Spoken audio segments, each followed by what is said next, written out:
Para saudara dan saudari yang Tuhan cintai, selamat pagi dan selamat bertemu lagi dalam Renungan Harian edisi hari Senin tanggal 6 Juli 2020. Mengawali hari yang baru ini, kita hendak mendengar dan merenungkan sabda Tuhan. Marilah sebelum kita mendengar dan merenungkan sabda Tuhan, kita berdoa. Dalam nama Bapa dan Putra dan Roh Kudus. Amin. Allah Bapa sumber kebahagiaan, Engkau menghendaki bergaul dengan manusia. Engkau menghendaki mengikat perjanjian dengannya, yang memuat janji kedamaian dan ketentraman. Kami mohon, semoga setiap kali kami menyebut namamu, kami lalu merasa berbahagia. Bersabdalah ya Tuhan, kami siap untuk mendengarkan. Semoga sabdamu yang hendak kami dengar dan kami renungkan bersama dapat menjiwai seluruh kehidupan kami di sepanjang hari ini. Terpujilah Engkau Bapa, Putra dan Roh Kudus, kini dan sepanjang segala masa. Amin. Para saudara dan saudari yang Tuhan cintai, sabda Tuhan yang hendak kita dengar diambil dari Injil Matius pasal 9 ayat 18 sampai 26. Tuhan sertamu. Inilah Injil Tuhan kita Yesus Kristus menurut Santo Matius. Sekali peristiwa, datanglah kepada Yesus seorang kepala rumah ibadat. Ia menyembah Dia dan berkata, "Anakku perempuan baru saja meninggal, tetapi datanglah, letakkanlah tanganmu atasnya, maka ia akan hidup." Lalu Yesus membangun dan bersama murid-muridnya mengikuti orang itu. Pada waktu itu, seorang wanita yang sudah 12 tahun lamanya menderita pendarahan maju mendekati Yesus dari belakang dan menjamah jubahnya, karena katanya dalam hati, "Asal ku jamah saja jubahnya, aku akan sembuh."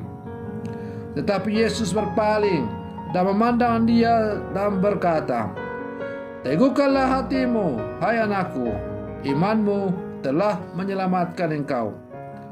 Maka sejak saat itu juga sembuhlah wanita itu. Ketika Yesus tiba di rumah kepala rumah ibadat dan melihat peniup-peniup seruling serta orang banyak yang ribut, berkatalah ia, "Pergilah, karena anak ini tidak mati, tetapi tidur." Tetapi mereka menertawakan dia. Setelah orang banyak itu diusir, Yesus masuk. Dipegangnya tangan si anak, lalu bangkitlah anak itu. Maka tersiarlah kabar tentang hal itu ke seluruh daerah. Demikianlah Injil Tuhan. Para saudara dan saudari yang Tuhan cintai, kasih Allah itu jangkauannya meluas atau universal, tetapi sifatnya personal. Siapapun tak dapat lolos dari jangkauan kasih Allah itu. Namun besar kecilnya rahmat kasih itu ditentukan oleh kualitas iman manusia. Pelajaran akan hal ini kita temukan dalam kisah mujizat penyembuhan yang dialami oleh perempuan yang mengalami pendarahan selama 12 tahun. Begitu banyak orang yang berdesak-desakan mengelilingi Yesus. Masing-masing orang tentu mengalami kesan yang berbeda-beda dari kebersamaan itu. Ada yang sekedar mengagumi aspek intelektualitas Yesus, kata-katanya yang berwibawa. Ada yang sekedar ingin melihat sosok Yesus yang populer. Ada pula yang ingin menyaksikan keajaiban yang dibuat Yesus atas orang-orang lain. Ada yang sekedar ingin memuaskan rasa penasaran untuk melihat Yesus. Namun ada pula yang datang karena iman, yaitu perempuan yang sakit pendarahan selama 12 tahun tadi. Kesembuhan yang dialami oleh perempuan itu hendak menunjukkan sekaligus menyadarkan kita semua bahwa kita perlu mendekati Yesus dengan iman. Pada zaman ini ada begitu banyak orang yang mempelajari pengajaran Yesus, tetapi tidak mengimaninya. Mereka mengalami pencerahan dari segi intelektualitas dan kebijaksanaan, namun keselamatan tidak diraih dengan intelektualitas dan kebijaksanaan.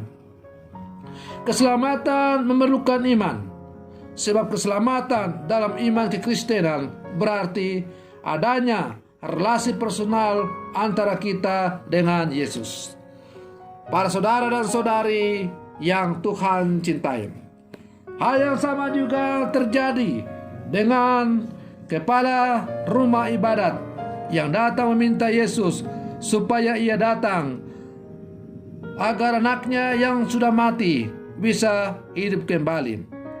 Dengan kata-katanya, "Anakku sudah mati, tetapi datanglah, maka ia akan hidup." Iman dari kepala rumah ibadat itu akhirnya membawa kehidupan, kebangkitan bagi anak perempuannya. Para saudara dan saudari yang Tuhan cintai, tidak ada yang mustahil bagi orang yang sungguh beriman. Maka pertanyaannya untuk kita adalah, apakah kita sebagai orang-orang Katolik yang hidup di zaman sekarang masih ada iman yang sungguh mendalam dalam diri kita? Apakah keluarga Katolik, kaum muda, kaum biarawan-biarawati, seluruh matalah sungguh kita beriman secara mendalam kepada Tuhan? Ataukah iman kita itu hanya sebatas kata-kata, tetapi tidak mendarat atau tidak merasuki seluruh kehidupan kita? Iman yang benar adalah iman yang sungguh mendalam, yang pada akhirnya terungkap keluar lewat perkataan dan perbuatan kita. Para saudara dan saudari yang Tuhan cintai, semoga permenungan saya ini semakin menghantar kita untuk menjadi orang-orang yang semakin beriman tangguh di zaman sekarang, agar kita semakin mampu untuk melihat dan menemukan wajah Tuhan yang hadir setiap saat mau menyapa kita. Semoga kita juga semakin bertumbuh dan berkembang dalam iman kita, agar kita mampu menghadapi berbagai persoalan hidup yang kita hadapi, karena kita berjalan bersama dengan Tuhan. Semoga demikian. Selamat pagi. Tuhan Yesus memberkati.